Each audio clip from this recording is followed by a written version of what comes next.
Salutations.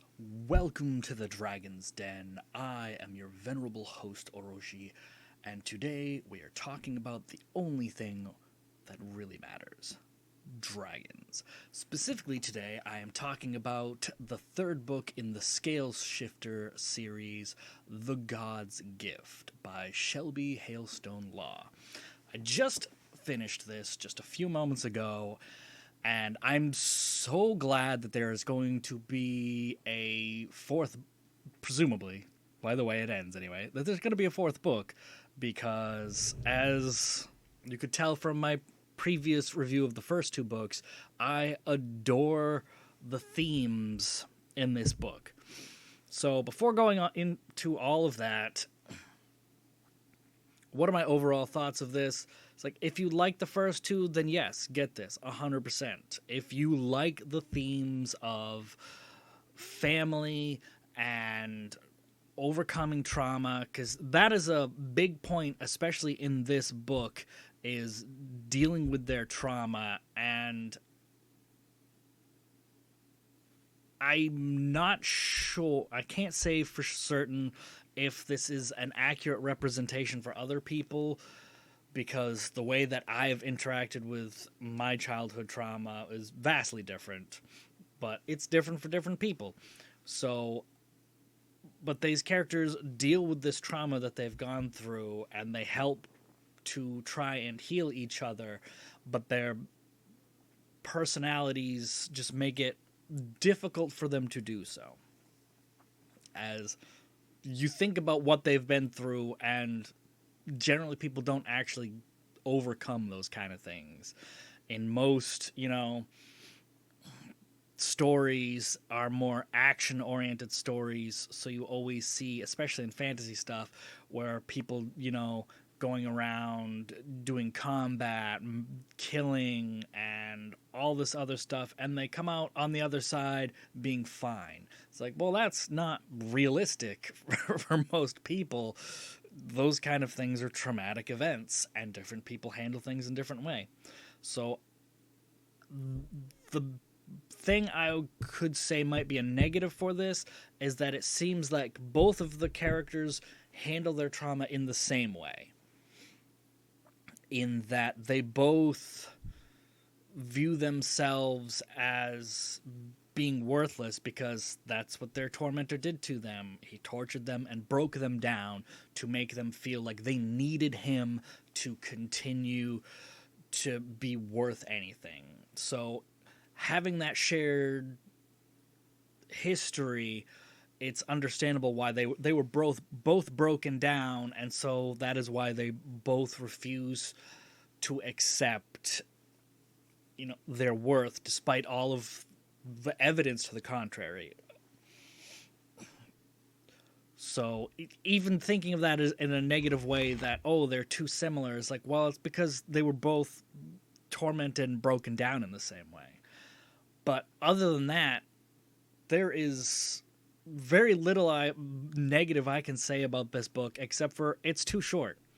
And I know that the only option for it to be longer is for it to have taken longer to write, which would be a negative in and of itself, because I don't want to wait longer for this. It's too good to wait for.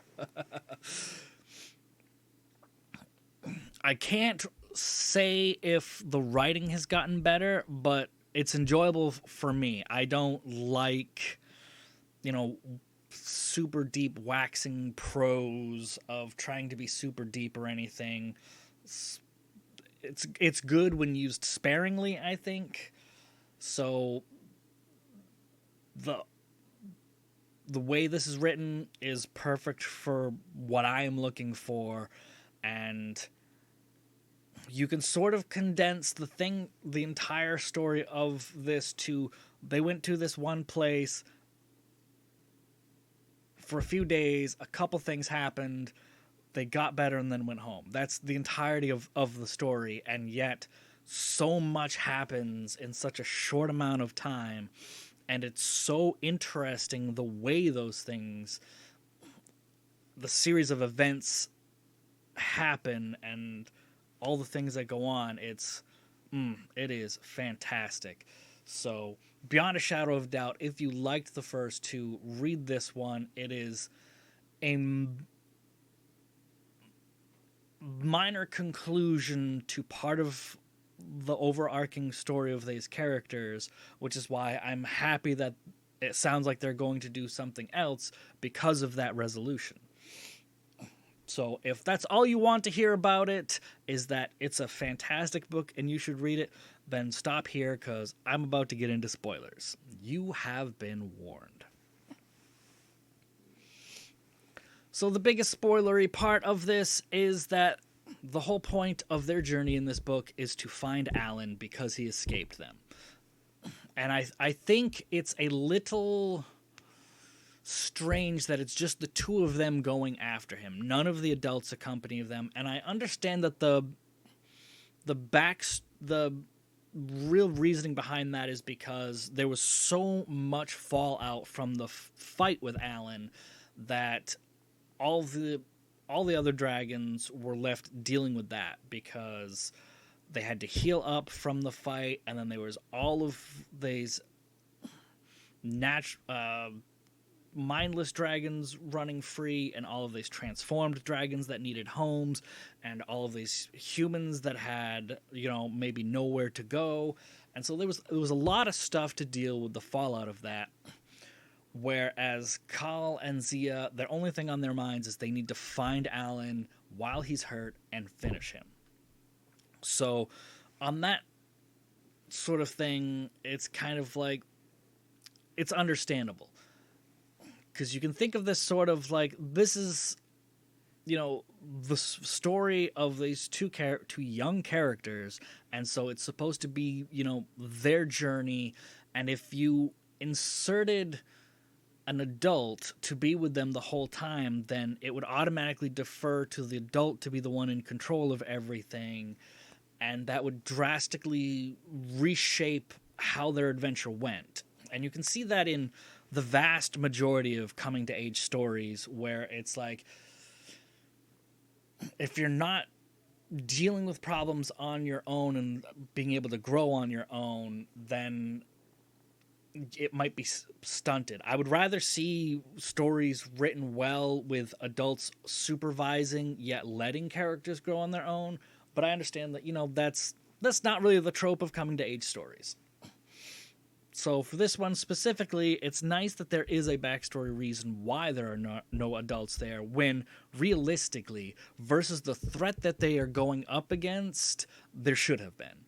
Because even when they find Alan, they immediately realize that, he's still stupid powerful, not just in the things that he can do, but also the fact that he has deeply scarred their psyche, and he can pull on those threads to undermine their conviction and their will, and even just for brief moments work on the poison that he has put inside of them to give them pause, and that's all he really needs to be able to fight back and defeat them. So once they actually get into a fight with him, they sort of realize, oh, crap, we were not prepared for this. We were rushing into this headlong, thinking we could do something, but no, you were not prepared for it at all. But luckily, there are things in place, the way that they keep meeting new characters and drawing them in. And that's something I really, really like with this series, especially with this author, is that when new characters are introduced, they're complex characters. They're not just... A lot of them start off, like one-dimensional in that, this is a character who has these prejudices, and this is their mindset, and they're really don't like the main characters or whatever, but then the main characters will start working on that, and then you'll actually start to see more of that character being fleshed out, and you can see how the three-dimensional that character turns out once you start learning about them. And I always find that amazing when good story writing with good characters is always fantastic, because a lot of the time in a lot of series, characters are kind of just one-dimensional, even if the only reason they're one-dimensional is because you just don't get the time to know them, which is unfortunate. Which is why I like in this series, even though the books are fairly short, there aren't really a whole lot of characters to get to know, therefore you can focus on knowing those characters better. So they gain another dragon ally, so then when they actually do get down to a physical fight with Alan, they have a chance to win. But where it goes from there is fantastic, and I can't wait to see if more of that gets brought up in the next book, because it's sort of gotten down to the point where the Dragon Council is eliminating humanity from the face of the planet. And as far as the main characters know, there's only this one town left. And it just so happens to be that this one town is everything that the dragons are afraid of. It is filled with human spellcasters that have been at war. I'm not sure if you can say they're not like open war. It's not open hostility, but they have been at war with dragons forever, and so they are adept at killing dragons. Or at least it seems like most of them just use sleeping spells to immediately take dragons out of a fight instead of trying to damage them. So it's not like what dragons are doing, just going around murdering entire friggin' towns and cities. But these people are the threat that dragons think all humans could be. So that's sort of the whole chicken and the egg kind of thing, where it's like, if you search everywhere for something, then you're eventually going to find it, but then you can't use that to justify your search for something. It's like, oh, all humans are bad. See, I found these humans right here that are bad, so they gotta all be bad. It's like that is really faulty logic, but it sucks that that's sort of the way that these things turned out, but also sort of good that these people can protect themselves, because they might well be the last bastion of human power in the world.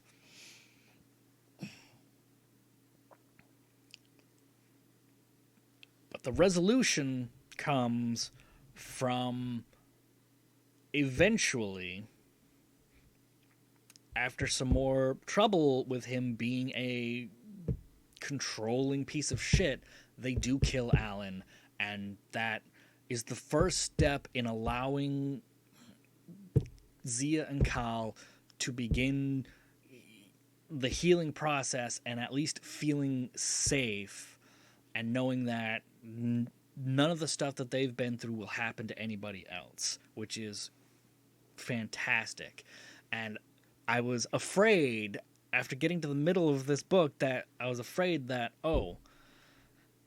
to stop the council, all they would have to show is that Alan's a dragon, and he's the one who's been turning humans into dragons specifically to start wars, and those wars are what took dragons out and made the council start their war in the first place.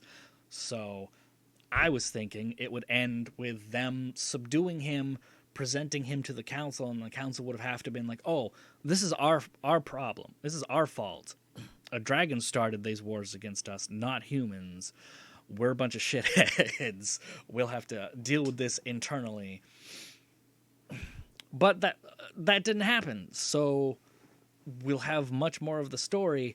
The big question is, how, now that Alan's dead and they don't have the proof that Alan was a dragon and that all of these wars were started by a dragon, what are they going to do to stop the council? Because they don't have the raw physical or magical strength to stop them. And so it's going to be very interesting. And I can't wait to have more in this story, even though I'm sure it's going to be a while before the next book comes out. But it's so good. I cannot state enough how much I love these characters and the way that they interact with each other. Because I do think a lot of this book was just characters talking to each other. And also, something that I absolutely adored, and I kind of hoped it would have happened a little bit sooner in this book, because at the point where I thought it would happen, it didn't. So then I was like, oh no, is it not going to happen at all? But then a little bit later, it swaps from Kyle's point of perspective to Zia's point of perspective, and I adore that. There was the Age of Fire series was sort of like that, whereas like the first book was one dragon, the second book was another dragon, the third book was another dragon, and the fourth book was shifting between all of their different perspectives.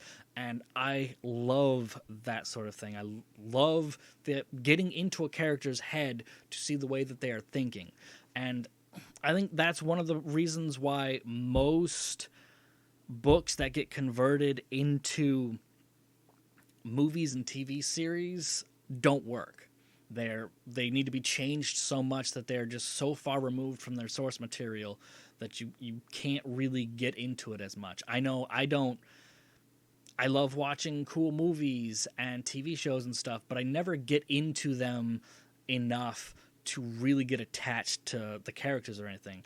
I could probably point out the number of movies that have really dragged emotion out of me and made me cry or made me furiously angry at things that were going on, or really made me think super deep about stuff. I could probably like maybe one or two hands, whereas there are a bunch of books who've made me care about their characters enough to, when something happens, just be like, holy shit, I need some time to process this. This is like, when you're reading books, you can almost say that I know these characters. They're not my friends because I've never met them in any respect, but you have a much deeper connection with them than stuff you just watch on TVs for movies and shows. And I think that is mostly because you never get their perspective.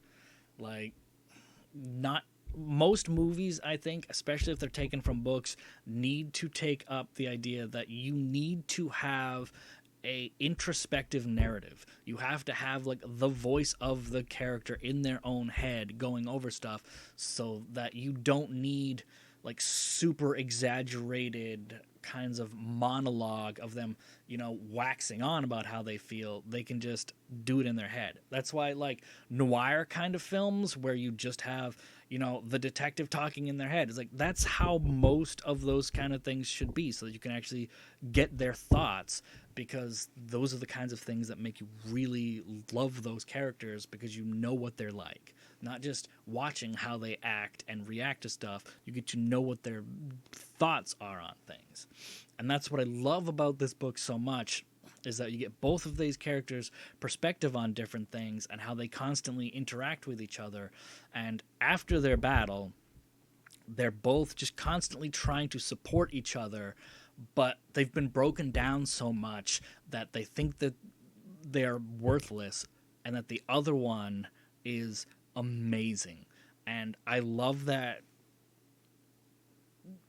dynamic between the two of them so much that they eventually just start butting heads over that, where he's like, you're friggin' amazing, I'm garbage, and she's like, the only thing I'm good for is a weapon. That's what I was made to be. Whereas you're charismatic and loving and always thinking about the future and doing all these nice things for everybody. And they keep throwing all of these positive aspects of themselves at each other, and they just bounce off because each of them are convinced that they are useless. And no matter how much good the other points out about them, they don't get over this. And I think that's how real trauma works. And I'm especially looking forward to the next book to see how they can actually start getting over that and healing a little bit. It happens a tiny bit at the end, at least for Zia, when she gets back to her mom, because she's all like, because Zia's just telling her mom is like, he acts this way so strong and everything but deep down inside he doesn't think he has that strength, even though he uses it all the time, and he's damaged and he needs help. And her mom's just like, that's probably true, he's been through a lot, but he has his family here now and they can help him. You're the exact same way, though. And Zia's just like, no, I'm not. I'm different. And her mom's like, no, you're not. You went through the exact same thing. You are damaged in the same way. You just can't see it in the same way that he won't admit to it because he doesn't see it. And that was so fantastic, just finally having somebody that they trust beyond anything lay that out for her so that she can't, like openly deny it. She's just like, all right, I will accept your opinion and build off from it. But that's where it ended, unfortunately. And so I'm really looking forward to their healing process and how they will basically save the world. That's what this is leading up to, because there's not much of it left.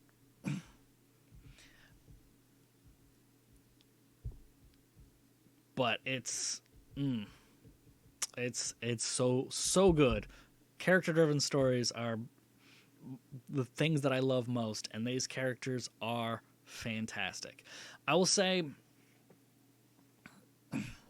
the one thing that I don't think got brought up in this at all, because they're often, Caleb specifically brings up that he's ashamed of himself, that he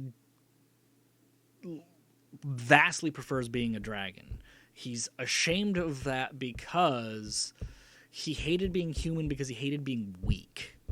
He hated like all of the negative things about how everything was so easily taken from him, and he lost all his family, and then was just struggling to survive, and then struggling to stay out of the army before he was finally snatched up.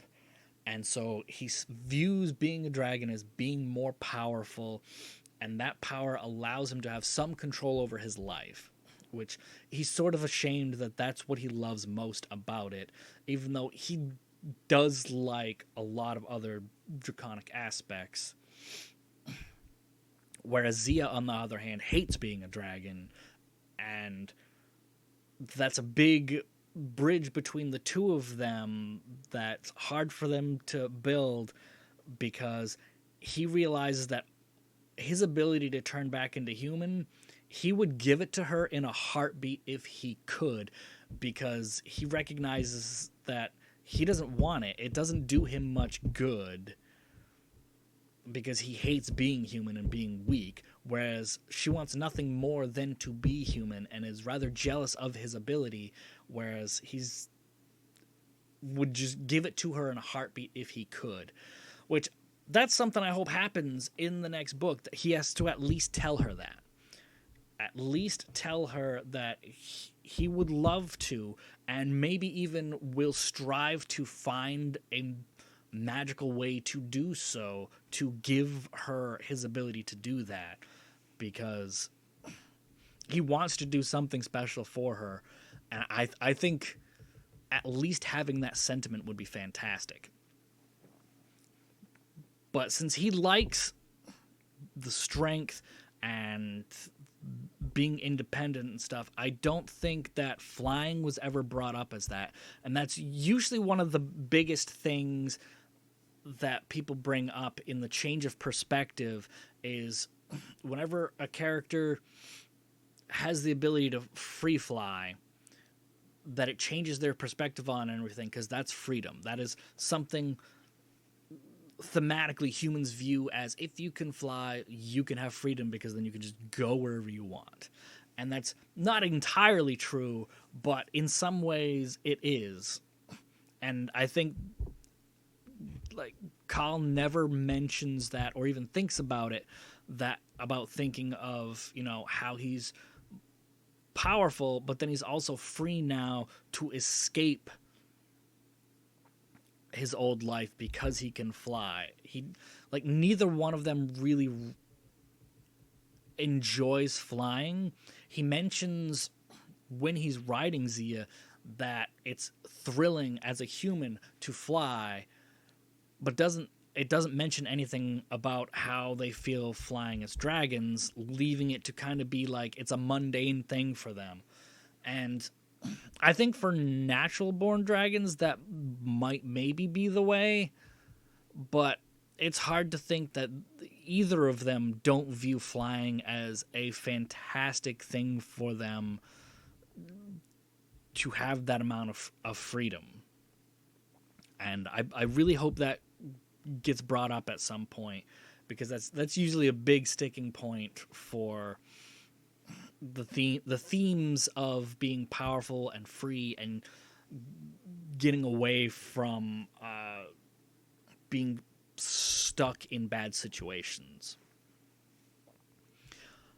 But other than that, this is beyond fantastic, and I can't wait for the next one. So that is all for now. Hopefully some people will read it and enjoy it, especially start with the first two, because they're all really great. Leave me some comments, talk about the book, because it's awesome, and I will see you on the next one.